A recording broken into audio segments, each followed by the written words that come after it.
कभी ऐसा हुआ है कि सब कुछ पढ़कर जाने के बाद भी परीक्षा में नंबर उम्मीद से कम आए हों? असल में कामयाबी का राज सिर्फ पढ़ाई में नहीं, बल्कि कुछ ऐसे अनकहे नियमों में छिपा है जिन्हें हम अक्सर नजरअंदाज कर देते हैं। तो चलिए आज इन्हीं नियमों को समझते हैं। ये जो लाइन है ना, ये बहुत कुछ कहती है। ये वो कड़वी सच्चाई है जिसे अक्सर हम मानना नहीं चाहते।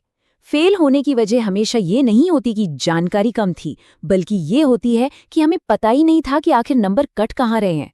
मतलब सारा खेल इस बात का नहीं है कि हम जानते क्या हैं, बल्कि इस बात का है कि हम उसे दिखाते कैसे। तो ये अनकहा नियम है क्या? चलिए इसको समझने के लिए एक बड़ी दिलचस्प तुलना देखते हैं, जो शायद थोड़ी हैरान भी कर दे। ये एहसास शायद सबसे ज्यादा परेशान करता है ना? जब लगता है कि हमने तो अपनी तरफ से कोई कसर नहीं छोड़ी, फिर भी नतीजा वैसा नहीं आया जैसा सोचा था। असल में ये जो निराशा है, ये इस बात का इशारा है कि हमारी मेहनत और उसके प्रदर्शन के बीच कहीं ना कहीं कोई फासला रह गया। अब देखिए, एक परीक्षा और एक रिश्ते में भला क्या समानता हो सकती है? सुनने में अजीब लगता है ना? पर दोनों में ही सिर्फ ईमानदारी से की गई मेहनत काफी नहीं होती। जैसे एक रिश्ते में अच्छी नीयत के बावजूद बातचीत की कमी से गलतफहमियां हो जाती हैं, ठीक वैसे ही परीक्षा में सब कुछ जानने के बावजूद खराब प्रस्तुति से नंबर कट जाते हैं। दोनों ही मामलों में आपकी भावनाएं या मेहनत तब तक किसी काम की नहीं जब तक वो सही तरीके से सामने वाले तक पहुंचे ही नहीं। अच्छा, ये तो हुई एक तरफ की बात। अब सिक्के का दूसरा पहलू भी देखते हैं कि जो कॉपी चेक कर रहा है, यानी परीक्षक, उसकी दुनिया में असल में चल क्या रहा है। देखिए, यहीं पर सारी गड़बड़ होती है। एक स्टूडेंट को लगता है कि उसकी रात दिन की मेहनत, उसका सारा ज्ञान, उसकी भावनाएं, सब कुछ परीक्षक तक पहुंच रहा है। लेकिन असलियत क्या है? सच्चाई ये है कि परीक्षक को ये सब कुछ नहीं दिखता। उन्हें सिर्फ एक चीज दिखती है, कागज पर लिखे गए शब्द, उनका ढांचा और वो कितने साफ साफ लिखे गए हैं, बस। तो इसी बात से हम पहुंचते हैं उस अंतिम और सबसे जरूरी नियम पर। परीक्षक के पास कोई तरीका नहीं है ये जानने का कि आपके दिमाग में क्या है। वो सिर्फ वो देख सकता है जो आपने कागज पर उतारा है। ये ज्ञान का इम्तिहान कम और ज्ञान के संचार यानी कम्युनिकेशन का इम्तिहान ज्यादा है। ठीक है, ये सब तो समझ आ गया, लेकिन इस एक गलतफहमी की कीमत चुकानी कितनी पड़ती है? चलिए देखते हैं कि ये छोटी छोटी गलतियां कितनी भारी पड़ सकती हैं। -15 ये आंकड़ा देखिए। सिर्फ प्रेजेंटेशन की वजह से 10 से 15 नंबर का सीधा नुकसान।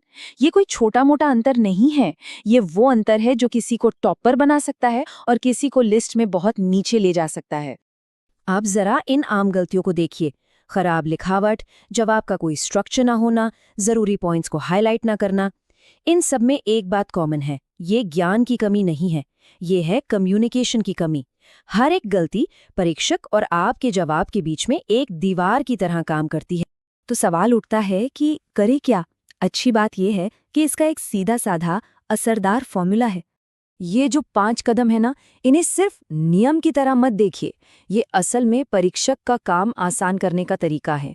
सोचिए, जब कोई पहले से स्ट्रक्चर बनाता है, साफ साफ लिखता है और सीधे सवाल का जवाब देता है, तो वो परीक्षक को एक सिग्नल दे रहा होता है कि उसे अपना सब्जेक्ट अच्छे से आता है। और एक बात याद रखिए, एक खुश परीक्षक हमेशा अच्छे नंबर देता है। और जानते हैं सबसे कमाल की बात क्या है? ये जो सीख है ना, ये सिर्फ परीक्षा हॉल तक सीमित नहीं है। ये नियम तो हमारी जिंदगी के हर मोड़ पर काम आता है। ये बात कितनी गहरी और कितनी सच है ना, कि जिसे अपनी बात सही ढंग से रखनी नहीं आती, उसे हर जगह गलत समझा जाता है। चाहे वो नौकरी का इंटरव्यू हो, कोई जरूरी मीटिंग हो या फिर हमारे अपने रिश्ते। साफ साफ बात करना, अपनी बात को सही ढंग से रखना ही तो कामयाबी की असली चाबी है। तो आखिर में सवाल ये नहीं है कि किसी के पास कितना ज्ञान है। असली सवाल तो ये है कि उस ज्ञान को दुनिया के सामने पेश कैसे किया जाएगा। क्योंकि देखिए, ज्ञान की असली कीमत तभी है जब उसे सही प्रेजेंटेशन मिले। अब ये फैसला हर किसी को खुद करना है कि वो अपने कीमती ज्ञान